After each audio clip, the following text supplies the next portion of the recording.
A female spy disguised as a tourist deliberately released the balloon, and then used a remote control disguised as a camera to control the balloon to fly toward the Kremlin. When the balloon came to the ventilation duct on the roof, the woman immediately pressed the switch of the controller, and the moment the balloon burst, the microcontroller carried under the balloon fell into the ventilation pipe. As the controller's red light began to flash, the operation to infiltrate the Kremlin officially began, and then Tom and his teammates in general uniforms walked in. But in order to really enter the inside of the Kremlin, they still need to go through a strict security. Looking at the two strange faces, the guard on duty immediately stopped them and let them show the pass into the Kremlin. Tom can only take out the document, but when the guard scans the document, the database does not show personnel information. Anxious Jick immediately looked down, but found that the data had only been uploaded to 80%, and the microcontroller that had just fallen into the ventilation duct was a device that could modify the database.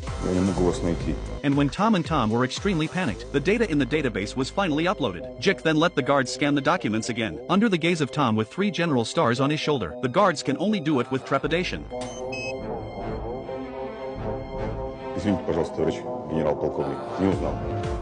Then Tom, 2 people immediately came to the steel door of the basement, took out the password decipher inserted into the access control. Blink of an eye to crack the password. Then 2 people opened the steel door. First put the shield card on the monitoring line, let the monitoring camera to remain still, and then took out the miniature camera to observe the situation of the corridor camera, while the guard answered the phone. Jick immediately used a directional microphone to emit the sound of water droplets at the guard, who thought it was a leaking toilet and rushed to check. Tom and Tom immediately spread the curtain to cover the corridor, turn on the hologram projection, project the scene of the corridor behind him onto the curtain, and when the guard returns to the front desk, the projector camera can catch his eyes in real time, no matter how he moves, can adjust the picture to the appropriate angle of view. Then Jick pressed the orientation sensor again, and the guard had no choice but to enter the toilet again to see, while the 2 took the opportunity to push the curtain quickly toward the weapons room.